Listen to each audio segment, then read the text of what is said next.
23 қаңтарда 2022 жылдың 1 қыркүйегіне дейін Қазақстанға кірген шетелдік көліктерді заңдастыру басталады. Бір реттік заңдастыру.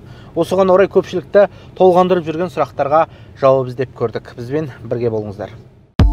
Басқа елде тіркелген автокөлікті есептен шығару қажет пе? Заңдастыру үшін автокөлікті есептен шығару қажет. Көлікті есептен шығарғаннан кейін ғана Қазақстанда тіркеуге қоюға болады. Ел ішіндегі автокөліктерді сатып алған кезде де сатып алушы оны тіркеуден шығарып, өз атына тіркеуге қояды. Азаматтар автокөліктің есептен шығарылғаны жөнінде қалай біле алады? Көліктің тіркеуде тұрғаны, не болмаса тіркеуден шыққан туралы ақпаратты білу үшін Қазақстан азаматтарына көлікті тіркеуде тұрған елге барудың қажеті жоқ.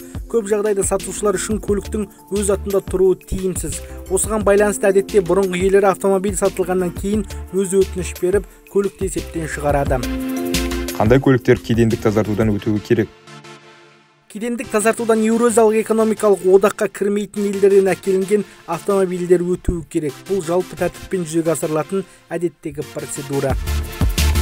Қандай көліктер заңдастырылмайды? Іздеуде жүрген көліктер, толық кедендік тазартудан өтпеген көліктер, 2022 жылдың 1 қыркүйегінен кейін әкелінген көліктер заңдастырылмайды.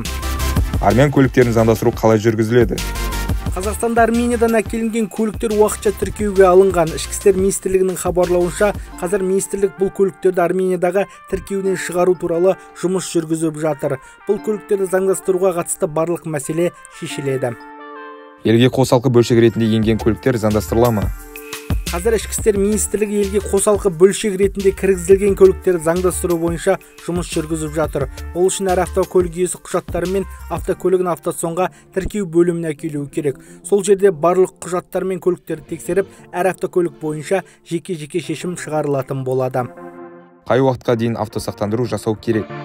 Қазақстан азаматтары 2022 жылғы 1 қыркүйекке дейін әкелінген автомобильдерге автосақтандыруды заңдастыру аяқталған күнге дейін, яғни 2023 жылғы 1 шілдеге дейін рәсімдей алады. Себебі бұл автомобильдер қазір Қазақстанда заңдастыруға және тіркеуге жататын мәртебеде. Заңдастыру үшін не істеу керек? Заңдастыруға өтініш электрондық үкімет порталы арқылы немесе арнайы автосондарда арнайы секторлар ұйымдастырылады. Олар тек автокөліктерді заңдастыруға қажетті құжаттарды қабылдайды. Сондай-ақ сол жерде әкімшілік полиция қызметкері болады. Олар заңдастырудан өту тәртібін түсіндіріп береді. Сонымен қатар мемлекеттік кірістер органдарының қызметкері де сол жерде болады. Олар қажет болған жағдайда кедендік төлемдерді төлеудің тәртібін түсіндіреді.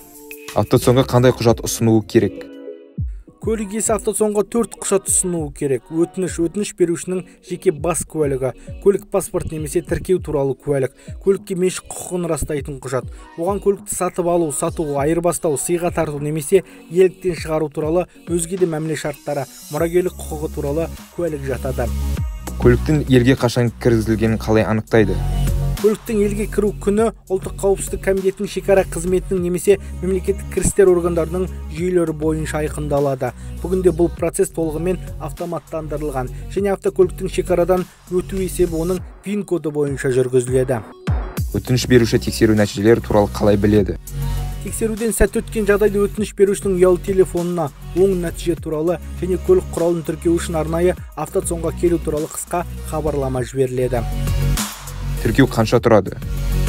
Көлік иесі алғашқы тіркеу үшін 200 000 теңге, техпаспорт үшін 4313 теңге көлемінде мемлекеттік баж салығын төлейді. Мемлекеттік нөмір үшін 9660 теңге мөлшерінде алым төлейді және құжаттардың түпнұсқасын автосон қызметкеріне тапсырады. Тіркеу бекітілгеннен кейін автомобиль иесіне Қазақстан Республикасының тіркеу құжаты және мемлекеттік нөмір беріледі. Тағы бір заңдастыру бола ма? Шетелдік автокөліктерді заңдастыру жұмыстары бір реттік акция ретінде ұйымдастырылып жатыр. Бұдан былай Қазақстан азаматтары шетелдік есепке алынған автокөліктерді сатып алғаннан кейін оларды Қазақстан Республикасында 10 жұмыс күні ішінде тіркеуі керек. Сіздерге қажетті сұрақтарға жауап беріп көрдік деп ойлаймын. Не болса да заң шеңберінен аспау керек. Ат көлік аман болсын. Ақпарат пайдалы болса біздің каналға тіркеліп пікір қалдырып кетіңіздер.